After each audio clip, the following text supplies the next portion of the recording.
Pessoal, voltei para mostrar isso para vocês. Eu conheço cada palmo desse chão. Olha a extensão do rio aqui, olha só. Olha a extensão desse rio. Ah, essa parte que você está vendo aqui embaixo, ó. Isso aqui é que o rio tá baixando, né? É baixando, isso aqui é fundo do rio. Essa água vai mais na frente, ó. Essa água vai lá perto daquele mato lá, ó. Tá vendo? Então aqui na verdade eu tô andando aqui onde era a água. Então, mas olha a extensão do rio. Dá uma olhada, que rio largo, que rio extenso. Tá vendo? É um rio, né? Ele é represado. Aqui faz parte do lago da barragem de Três Irmãos. Mas aqui é em Pereira Barreto, né? Onde eu moro.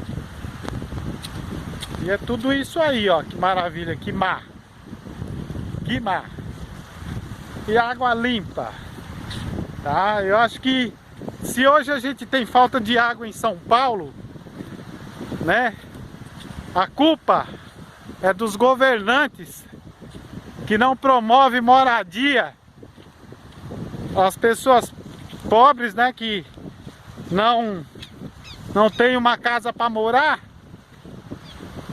E aí vem uma margem de rio, vai ali, constrói um barraquinho, pega o esgoto e joga dentro do rio. Hoje em dia a gente não tem mais indústrias poluindo o rio. As indústrias hoje, elas são bem fiscalizadas.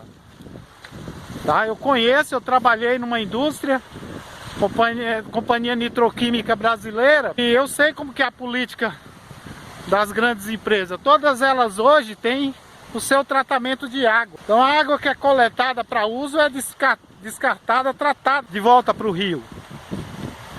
Então hoje em dia o esgoto que polui o rio Tietê, lá em São Paulo, é esgoto doméstico. Não tem como promover a despoluição do rio Tietê se continuarem a promover facilidade para as pessoas ligando luz e água nos barraquinhos à beira de córregos e rio, lá em São Paulo e no Brasil. Isso não é só em São Paulo, não.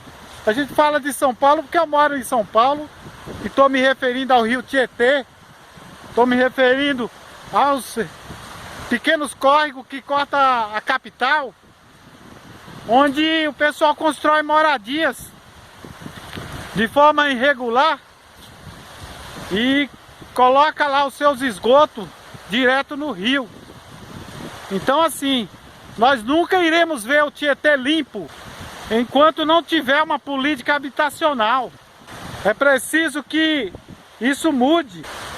É preciso que mude logo. Ali na beira daqueles rios tem que haver um cinturão verde. Tem que plantar árvores frutíferas, né, para trazer a natureza de volta para as grandes cidades, tá? E tirar aqueles barracos, aquelas casas construídas de forma irregular, jogando seus esgotos dentro do rio. Então a única forma da gente despoluir o rio Tietê e mudar a vida de brasileiro é dando moradia digna. Quando eu mostrei os animais, eu passei na ponte que passa sobre o rio Tietê aqui em Pereira. Falei para vocês que a água lá é limpa, que dava para a gente tratar e fazer uso dessa água. Então eu falo a mesma coisa lá da capital. Se o Tietê fosse um rio potável, não fosse um rio maltratado pela população e pelos governantes, hoje a gente não estaria racionando água, né? Além de água, o rio dá alimento, dá peixe pra gente, né, tirar um lazerzinho e ir pescar, né? Então assim, é preciso que façam alguma coisa séria. Não é levada a sério. A política de despoluição do rio Tietê não é levada a sério. Aquilo ali é um meio de corrupção. Entrou dinheiro do Banco Mundial e até aqui o que foi feito não surtiu efeito. O que foi feito não surtiu efeito. Por quê? Porque houve desvio de dinheiro, até hoje há desvio de dinheiro. Então é preciso que exista uma política séria, uma política responsável. E para isso, eu acredito que vai ter que haver uma guerra. Porque os caras estão com o osso abocanhado e não largam esses ossos, porque são famintos, são gananciosos, né? Então assim, quando eu falo em mudar o sistema político, eu falo por conta da corrupção. Depois da nossa democracia, na década de 80, no começo da década de 80, o que mais cresceu no Brasil foi a corrupção, foi o tráfico de droga, né? O desemprego, né? E aí, generalizando, você pode falar assim, a miséria. O que mais cresceu no Brasil foi a miséria. Né? Triste você usar essa palavra para denominar, né, o que hoje a gente tem no Brasil, mas o Brasil tem muita miséria. O Brasil não cresceu nada, o Brasil não avançou com a democracia. O Brasil avançou foi nisso. O Brasil avançou na democracia, na corrupção, no tráfico de droga, no desemprego, no aumento da violência, na falta de educação, na falta de saúde, tá? É por isso que eu falo para vocês. Não tenho medo de falar, não tenho vergonha de falar. Tem que dar um basta nessa democracia fraudulenta que temos no Brasil, tá? A democracia brasileira, ela é fraudulenta, né? O político entra no poder por meio do voto, mas ele engana o povo com a mídia. E aí quando ele senta na cadeira dele, ele esquece do povo, né? Ele esquece. Você pode, o que eu estou falando para vocês é muito simples de ser visto assim por pessoas que têm hoje a idade que eu tenho ou um pouco mais, né? Pessoas que viveram na época do militarismo, antes da democracia, né? E pode falar para vocês assim de cadeira que os tempos que nós vivemos hoje são tempos assim miseráveis, né? Naquela época você ia no mercado fazer compra, você enchia 4 carrinhos, né, de mercadoria. Você abria uma caderneta de poupança para você juntar um dinheirinho, o dinheiro rendia. E qual foi o primeiro golpe da democracia do povo? No meu entender, o primeiro foi o confisco da poupança, tá? Na década de 90, se não me falha a memória, no mês de março, né, de 1990, foi criado lá esse plano aí que confiscou o dinheiro do povo brasileiro. O povo tinha economia, teve gente que se matou, porque toda a economia estava na poupança, né? O pessoal falava que existia uma inflação muito alta naquela época, mas é mentira, porque a gente tinha uma inflação, mas a gente tinha mercado. Você comprava e você vendia, né? Você ia comprar uma casa, a casa custava 100, você pagava 100. Você comprava um carro, se o carro custasse 50, você pagava 50. Hoje em dia você compra uma casa que custa 100 e vai pagar 200 nela. Porque diz que não tem inflação, mas aí o banco cobra um juro lá em cima, né? Você compra um carro que custa 50, paga 100 mil. E onde é que não tem inflação? A inflação só existe para nós aqui, né? O mais pobre, o rico só ganha em cima da miséria do pobre, cobrando juros altos, que diz que não tem inflação. Não tem inflação, por que os juros são tão altos? Existe sim uma inflação, é que essa inflação, ela é omitida do cidadão. Ela é omitida. O problema é que existe uma inflação, mas a gente não tem uma correção dessa inflação. O cidadão hoje em dia, ele tem um salário defasado, ele tem uma poupança defasada, ele não consegue juntar dinheiro, o dinheiro não rende, né? Isso foi por conta do que, gente? Foi por conta do sistema adotado, que chamam de democracia, né? É um sistema que faz apologia ao demônio, né? E na verdade é um sistema do demônio. É um sistema do demônio, tá? Eu como brasileiro, eu já estou cansado de tudo isso, tá? E vai chegar uma hora que o povo não vai aguentar mais isso, né? Agora esse ano, quantos aumentos no combustível nós tivemos aumento de água, de luz, de gás, de cozinha, né? Tem cidadão cozinhando com lenha, usando lenha aqui, ó. Falar nisso, tem bastante lenha aqui, ó. Tem cidadão usando lenha para cozinhar, né?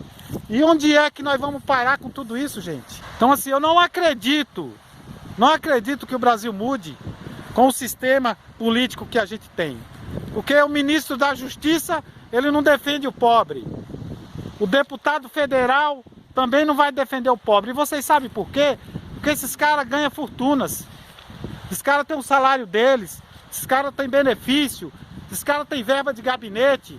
E se somar tudo isso aí, passa muito de 100 mil por mês. Enquanto isso, um pai de família, com 5 filhos, e às vezes até mais, eu conheço família que tem mais de 5 filhos, ganhando um salário mínimo. Que país é esse, gente? Que democracia é essa? É sistema do demônio. Então assim, eu peço a vocês que prestem atenção nesse sistema que nós estamos vivendo. A Bíblia fala do sistema da besta. Eu estou entendendo qual que é o sistema da besta. É a democracia, né? Olha só, na democracia, criaram também nesse período de democracia, acho que foi no governo Lula, criaram o estatuto do adolescente, do menor adolescente. Antigamente o pai de família que queria ter um filho bem engajado na vida, levava o filho para o trabalho para o filho aprender a sua profissão, não é? Então assim, a educação, ela vinha com isso. O pai levava o filho para o trabalho para o filho aprender uma profissão, né?